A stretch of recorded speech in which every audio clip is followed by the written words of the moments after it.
I remember that evening as if it were yesterday. The smell of fresh challah lingered in the air, mingling with the faint aroma of spices from the Shabbat meal we had just shared. My apartment, small but cozy, was filled with the familiar warmth of tradition. The soft flicker of the Shabbat candles lit up the room, their glow brushing against the walls in gentle waves.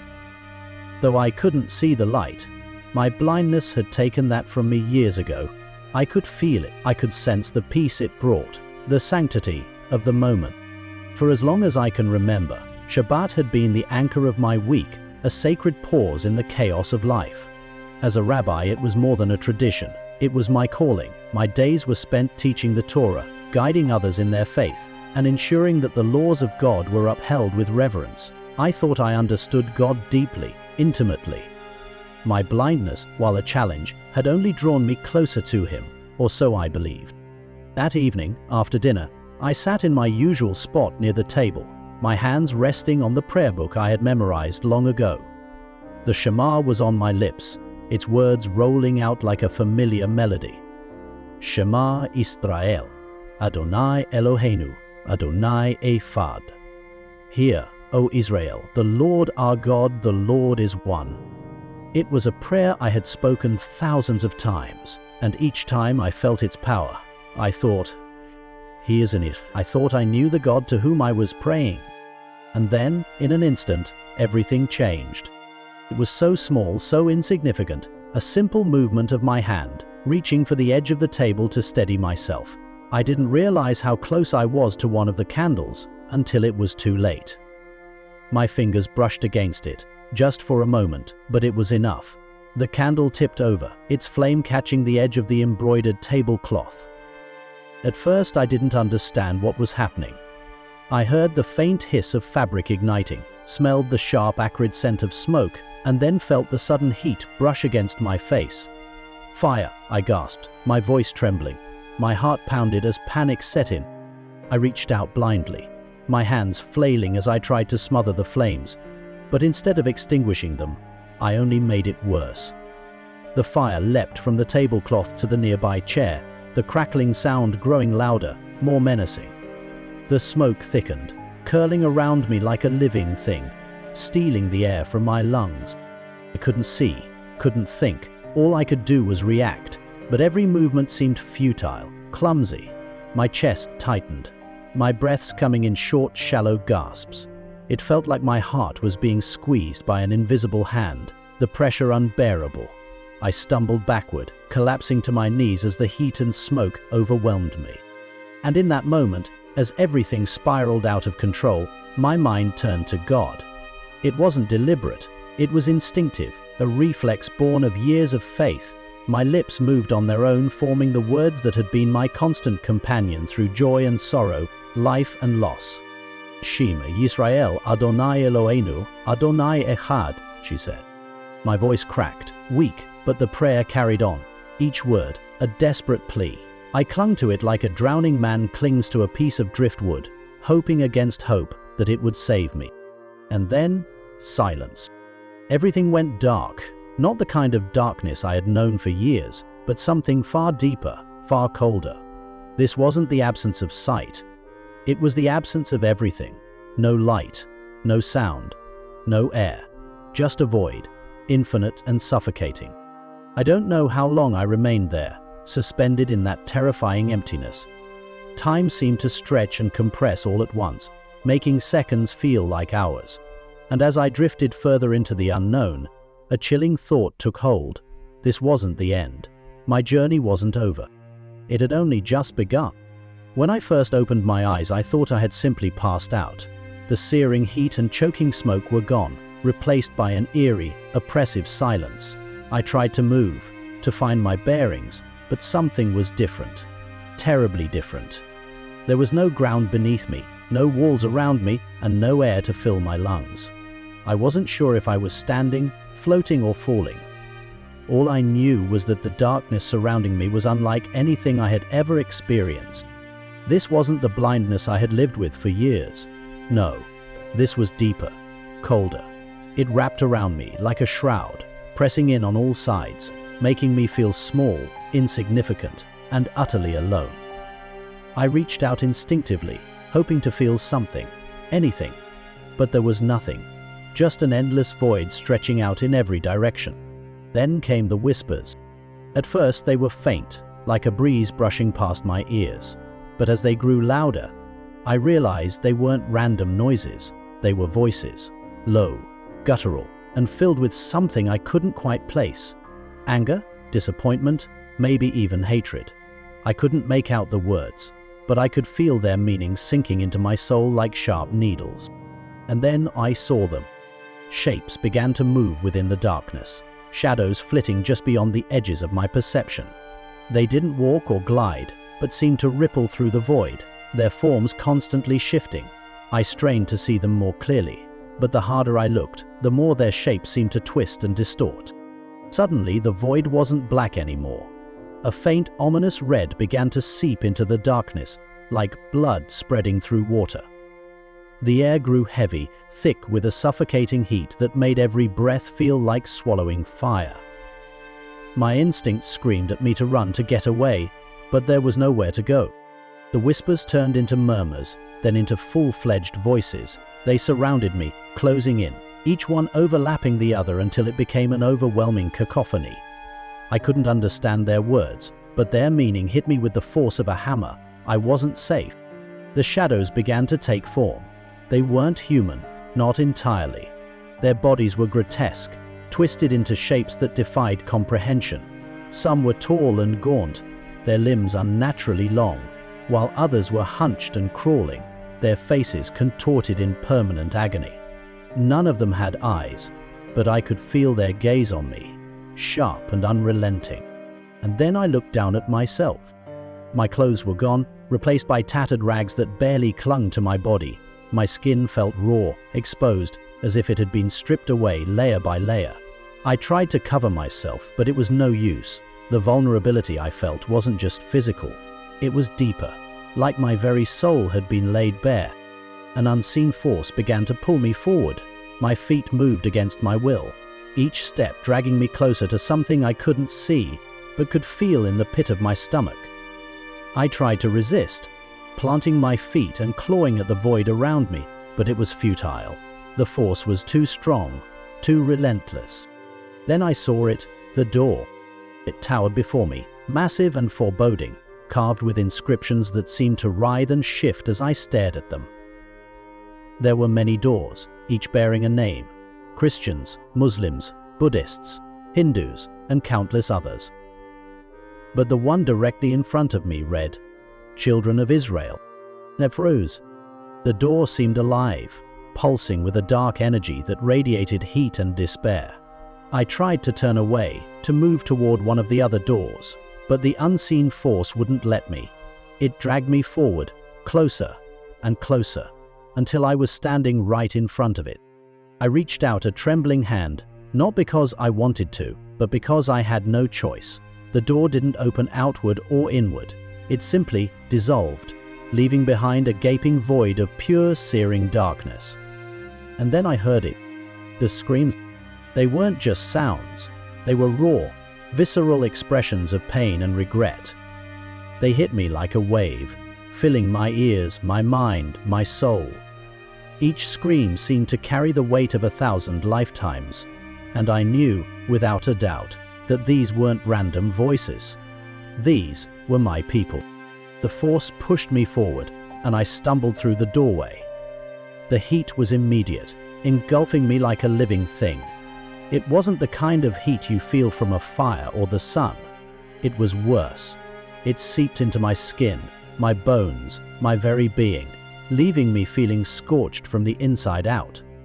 As I stepped into the abyss, I realized what lay before me.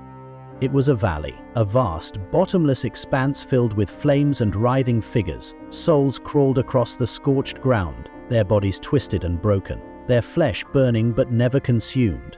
Others were crushed beneath massive stones, their cries rising and falling with each wave of torment. And amidst it all, I saw faces I recognized. They were rabbis, scholars, and leaders, men I had respected, even revered.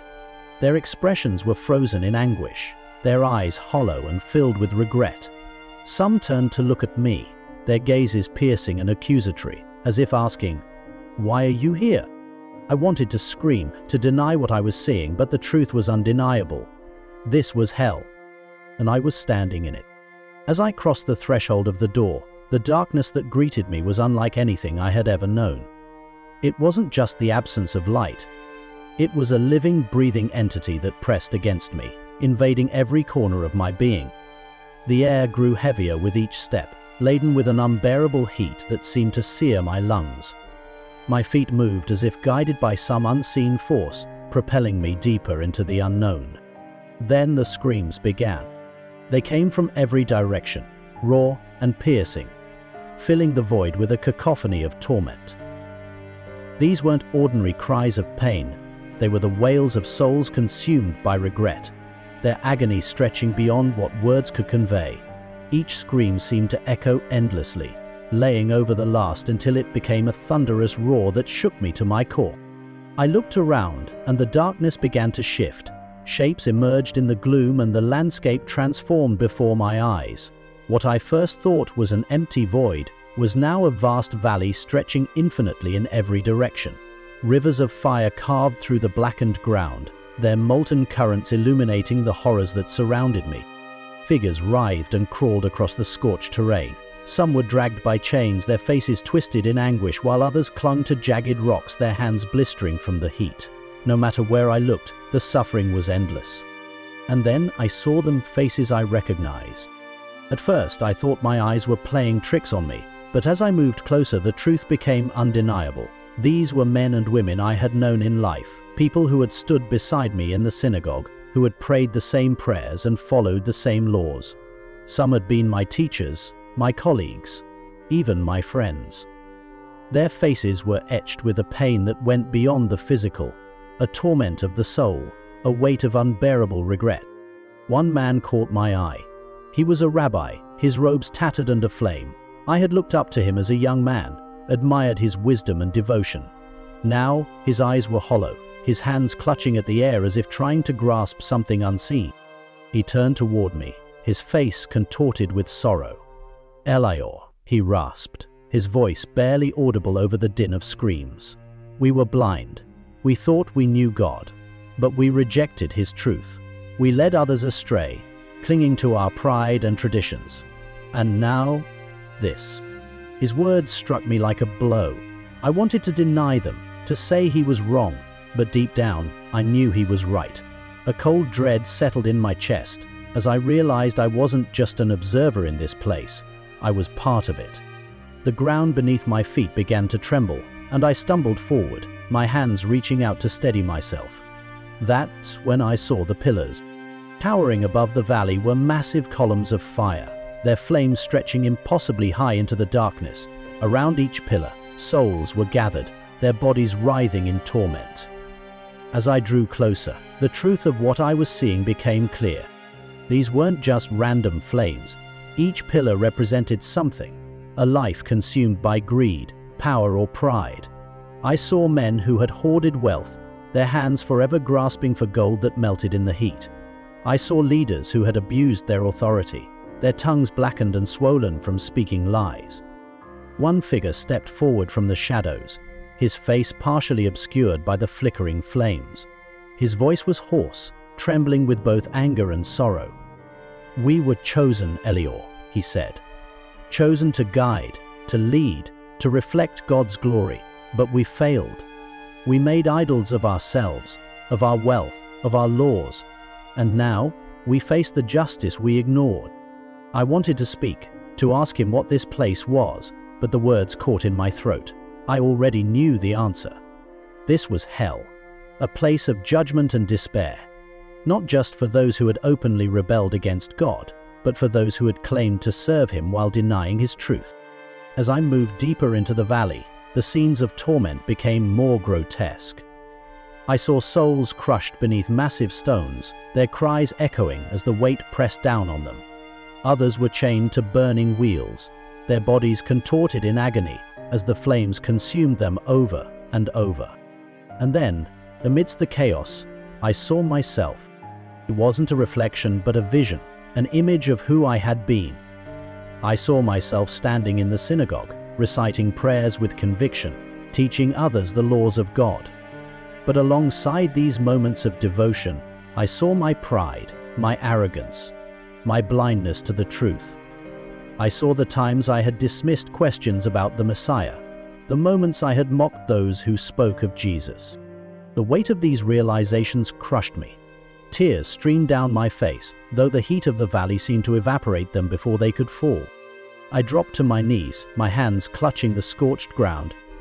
"God," I whispered, my voice trembling, "what have I done?"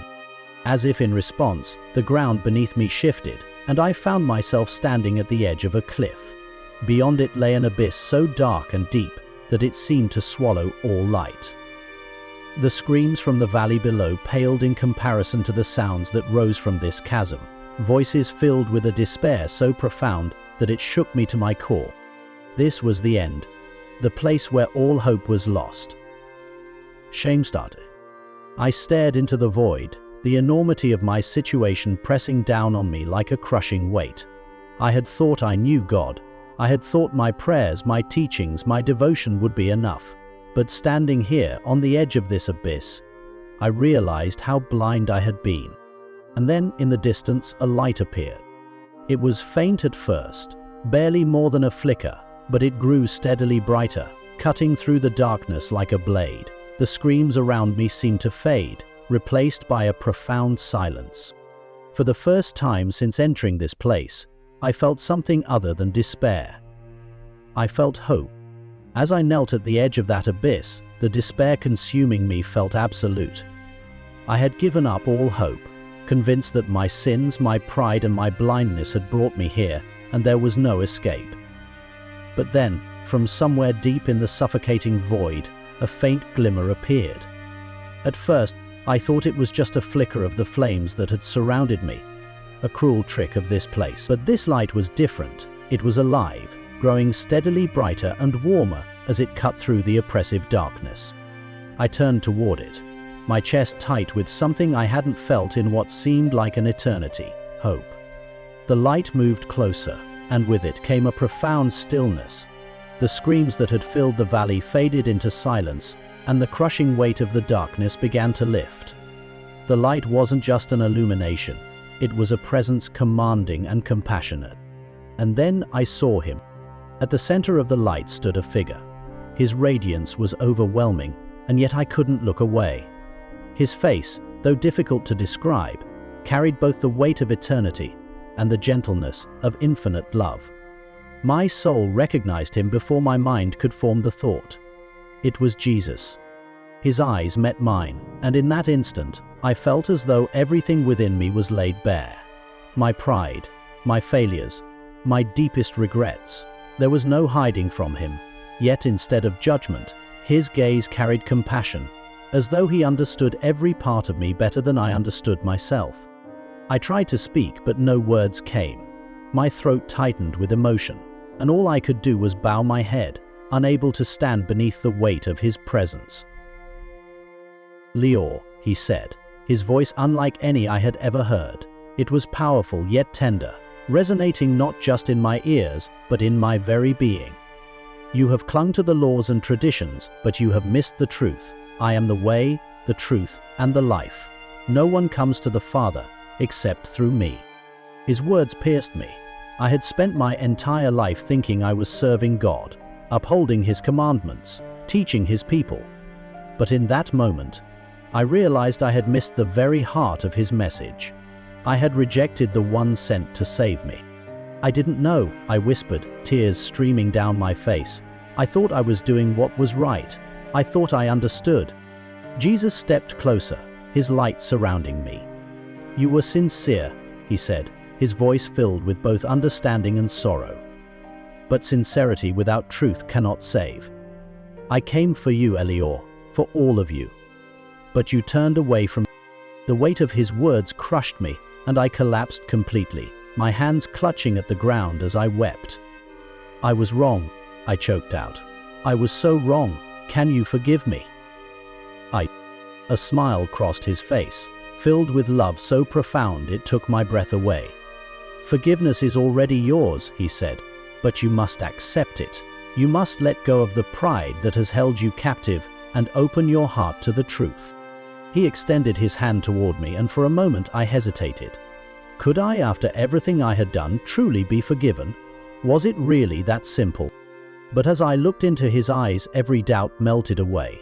With trembling hands, I reached out and placed mine in his.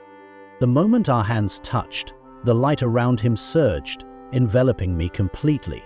The valley, the darkness, the screams, all of it vanished in an instant. Instead, I was surrounded by warmth and peace, a stillness so profound it filled every corner of my soul. I was no longer in the valley of torment.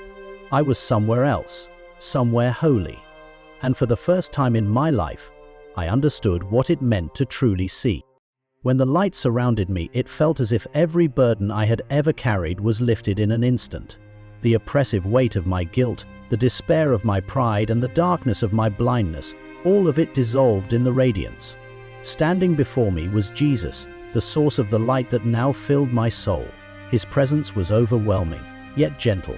His gaze pierced through me, seeing every part of who I was, my sins, my pride, my moments of doubt. But his eyes held no condemnation. Instead, they carried compassion, love, and an invitation to something greater. "Lord," he spoke, his voice both powerful and tender, resonating in every corner of my being. "You were sincere in your devotion, but you were blind to the truth. You clung to the laws, believing they would save you, yet you turned away from me, the one sent to fulfill them. I am the way, the truth, and the life. No one comes to the Father except through me." His words struck me deeply, shaking the very foundation of everything I had believed. I had spent my life convinced that my adherence to the law and my teachings were enough.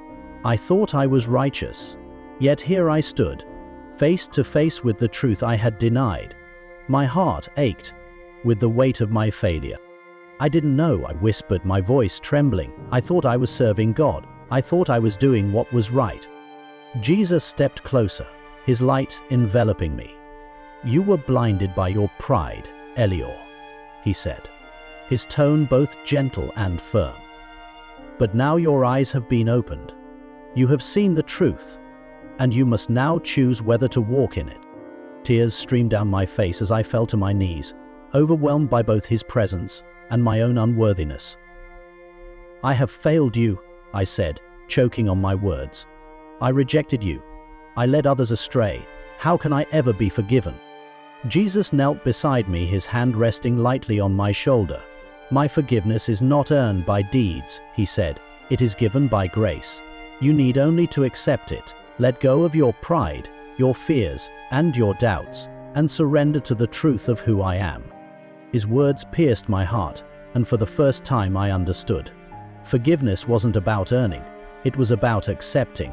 Redemption wasn't something I could achieve, it was a gift freely offered. With trembling hands I reached out to him. "I accept," I said, my voice steady despite the tears. "Jesus, I accept you as my Lord and Savior. Lead me and I will follow." The moment my hand touched his, the light surrounding him surged, pouring into me with a warmth that filled every corner of my soul. It wasn't just a light, it was life itself, a healing presence that cleansed me from within. I felt my heart break open, the chains of my past shattering, and a peace I had never known taking their place. Scenes from my life began to unfold around us, not as memories, but as truths laid bare.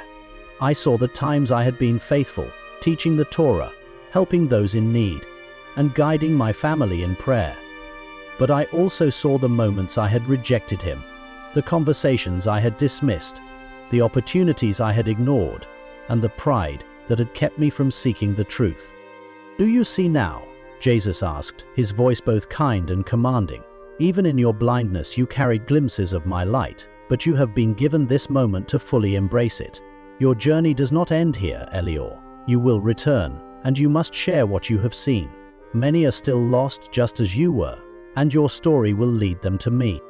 His words filled me with both awe and fear. "But how?" I asked.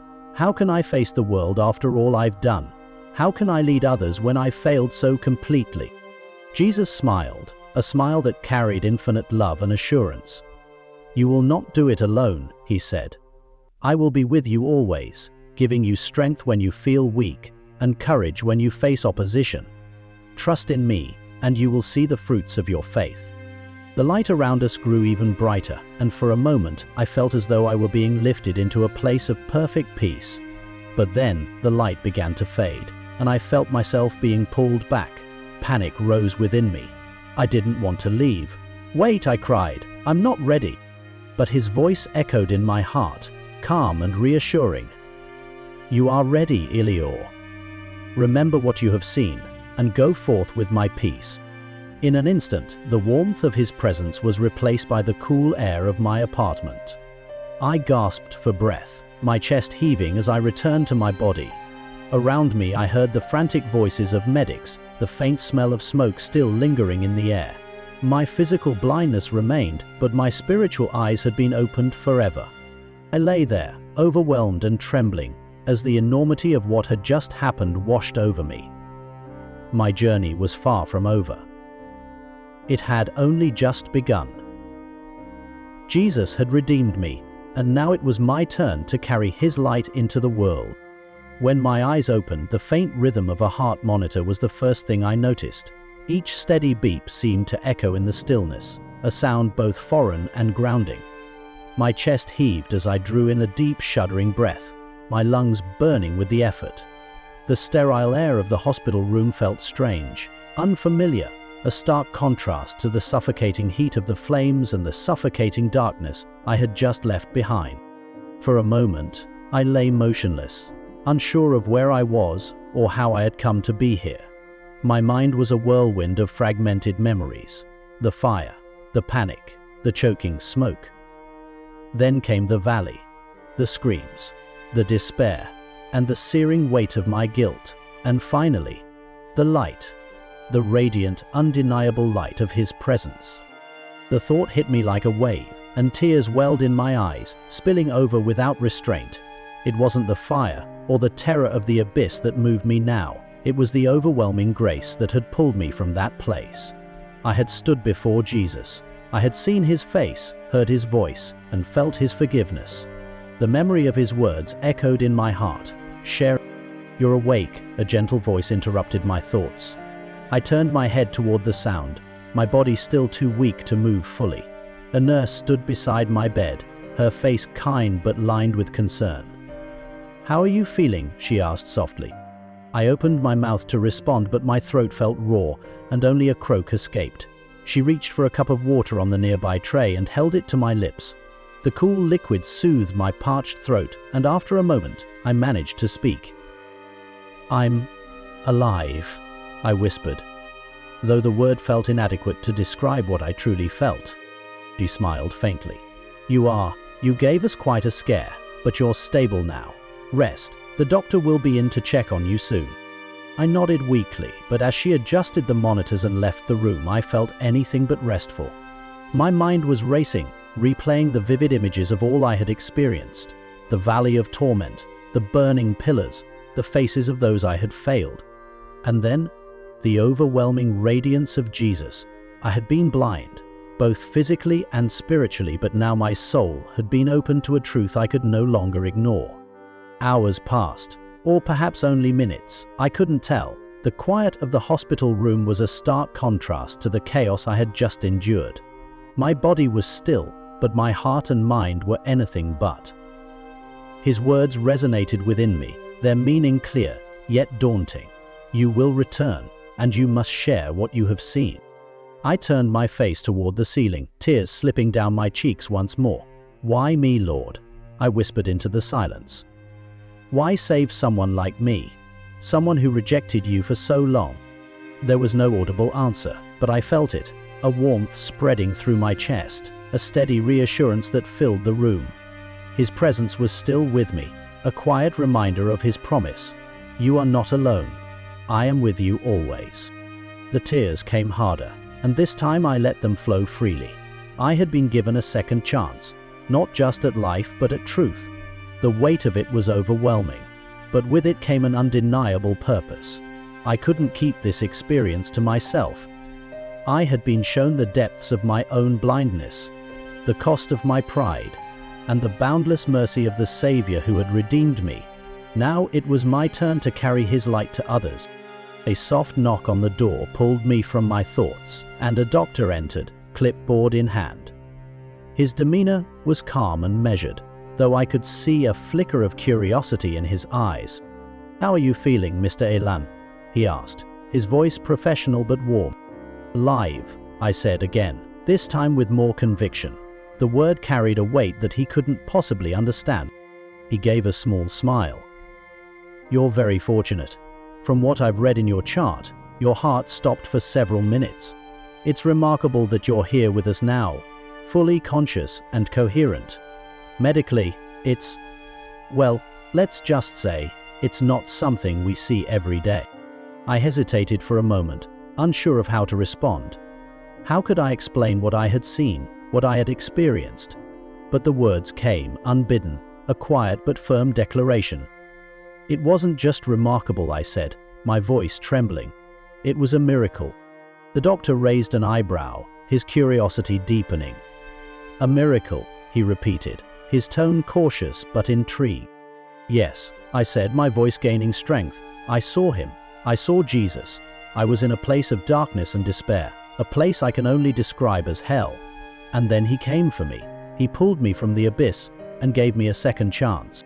The doctor said nothing for a long moment, his expression unreadable. Finally, he nodded slowly. "Whatever you experienced, it's clear it has deeply impacted you." "It wasn't just an experience," I said, my voice unwavering now. "It was the truth." After the doctor left, I lay in the quiet of the room, my heart pounding with the enormity of what lay ahead. My body was weak, my future uncertain, but one thing was clear. I had been given this chance for a reason. The light that had pierced the darkness wasn't just for me to hold on to. It was for me to share. I bowed my head, whispering a prayer into the stillness. "Lord, I don't know how to begin, but I trust you. I will follow you. Use me as you will." As I spoke those words, a sense of peace washed over me, a peace that could only come from him. The journey ahead would be difficult, but I wasn't alone. I never would be. And as I lay back against the pillows, I knew this was only the beginning. Months have passed since that fateful night, but the memory of what I experienced remains as vivid as if it happened yesterday. The darkness, the valley, the faces filled with torment, they are etched into my soul as a constant reminder of the stakes.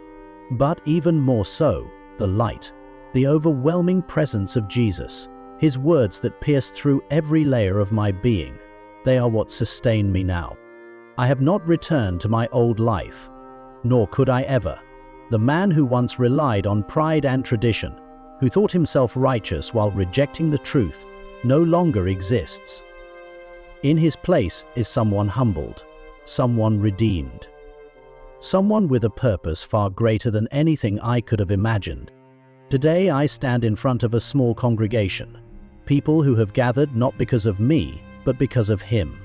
I clutch the pulpit, my hands trembling, not from fear, but from the weight of what I am about to say.